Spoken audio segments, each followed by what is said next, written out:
Hey family and friends and viewers, and thank you for stopping by my garage. I really appreciate it. I appreciate you, everybody for stopping by.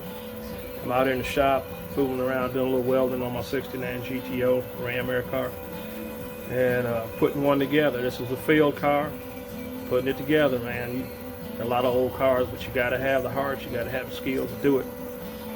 This is not a how-to video. I'm doing some butt welding, and I just wanted to do a quick blip on it so you guys can see some butt welding and take it from there. And the difference between butt welding and lap welding. Lap welding, you'll get a lot of moisture. Butt welding, you got fixed panels, you got attached panels. It reduces on the moisture, reduces on the comeback as far as welding. So if you've got an open back or someplace you can get to where you can cut out the old panel that's going to drop down, because when you lap weld, when you butt weld, it's going to, that panel, extra metal is going to drop out. You got to be able to get that and take it out and take it away, you know. But if you got any questions, feel free to reach back out to me. Continue watching my video. It's starting right now. Out again, doing some cutting and butting. Referring to cutting button, we're talking about welding.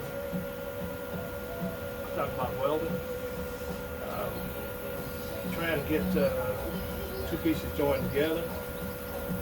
And I'm doing what they call a butt weld rather than a lap weld. Lap weld, you continue to get moisture underneath an item because you've got a metal piece that's hanging on there that's not sealed off, or it's not contained to the adjacent panel.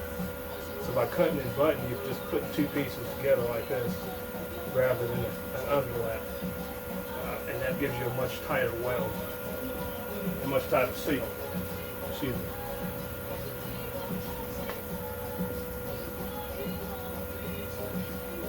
And I'm not going to get into a whole lot of welding like I said in previous videos, but it's something that I just wanted you to take a look at.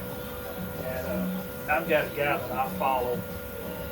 It's called Fitzy's, F-I-T-Z-E, Fitzy's. It's Fitzy's Welding. It's a very good show. The guys from up yonder, up in Canada, New Canada area. He's very good with his body work, body tips. So if you get a chance, check Fitzy's shop out. Anyway, I did some cutting underneath, as far as cutting on the slant. And I'm going to do some quick tacks. Get my weld over where I can get to it.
That started sparking because I had too much stick out.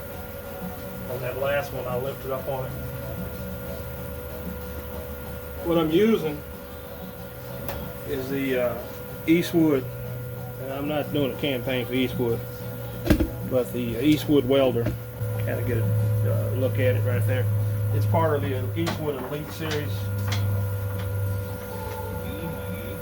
and it's the MP14I. I've had it a couple of months, and I don't have a problem with it. I think it's a very good unit. I got the spot timer on now. That's why I was timing out. you want your welds to come out equal, you can use that spot timer feature, which is your timer right there in milliseconds, and there's your timer switch right there. So it's pretty much your choice if you want to do that. This is a multi-process welder, and it MIG, TIG, stick, that whole gamut. If you want to get a spool gun, you can run aluminum as well. But you know, that's the obvious choice as a person of what you do. I don't do any aluminum welding, which I'll never get a spool gun, and I've only TIGged a few times. I'm not that good at it. I just wanted to know a little more about it, so I started fooling around with it. But maybe as time goes on, now being retired, I'll have some time to fool with it. But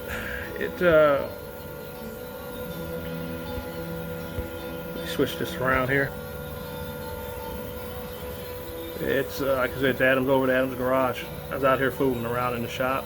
I took a little lunch break earlier. I did a video earlier on the one of the Hart tools. Actually, it's a Hart cutter. It's a 4-inch, like a die grinder type cutter. So if you get a chance, check my video out on that. I'm not going to do too much plugging for that. That one has battery issues. You've got to have a 4-amp. But go check out my previous video before this, and I'll get into more detail with this. 69 GTO I'm working on right here. Trying to get, I got the floor done in it. Getting ready to trying to finish this back panel up, and as you can see, switch here, back. I've got around the windows to go, and put the lower panel in. This was rusted out all the way back. And what I took a panel out of a 70, and we got pretty good old cars around here. I didn't want to spend big money in buying that undersail panel. It goes out and it goes into the trunk up under this panel. That was all rusted out, and the trunk structures was all rusted out. But 69 Ram Air GTO, where you gonna find those laying around? This is a field car. I've got the skills to do it. I've had it about 4 years and just retired in July, so I've got time to do it. I'm doing it little by little. I set the floors in, got those all welded up, and I'll show you some pictures of that later on. But I just want to show you butt welding, or as some people call it, stitch welding. Back in the day, we always called it just butt welding. New terminology for, not new, but multiple terminology for it. This is just the key. I want to show you the equipment I'm using. Well, anyway, I'm gonna get out of here, and if you get a chance, jump on the Eastwood site, check out the Elite MP4 140i. If you're a hobbyist, it's a great welder. You don't need the big dog unless you're going to be welding frames or etc. This is ideal for sheet metal, minimum blow through, but you're going to get blow through. Any time you weld, you do. You've got to, work with your knobs as far as your voltage and your wire feed, and trigger timing is on you to get when you're dealing with thin metal. So, but the key is when you stitch welding, it's not pretty. So it's one of those things that people talk about. I'll switch it back this way. People talk about stacking dimes and the whole thing. When you're stitch welding, it's not going to be pretty.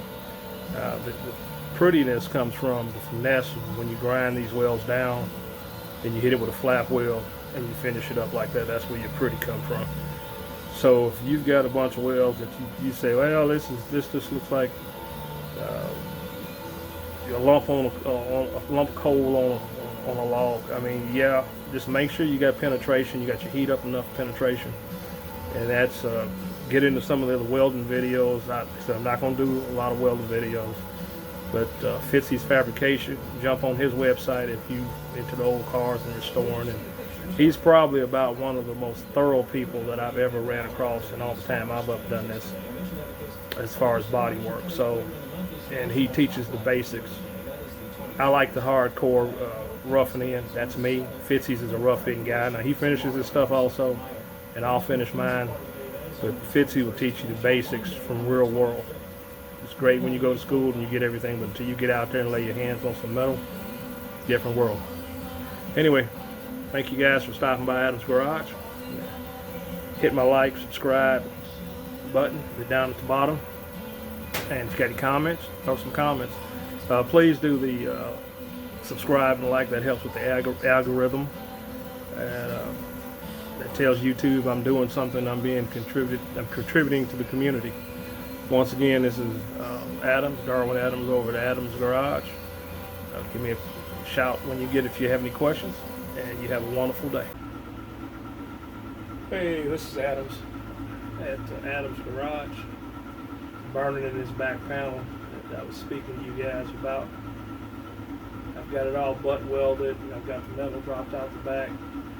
I've got to go over it and finish fine tuning it. I've got some steel filling I got to do. I've got a bunch of grinding I've got to do, and I flap this and smooth it out. And you won't be able to tell where this thing is butt welded in there. It flowed in pretty nice. I don't have any complaints, any problems about it with the Eastwood Welder. Turned out okay. I just wanted to reach back out and let you guys know that everything worked out okay with it. And I really appreciate you stopping by Adams Garage. And once again, click the like, subscribe, share button. And if you got any questions, feel free to reach out to me. You guys have a wonderful day, and I'll see you on the next one.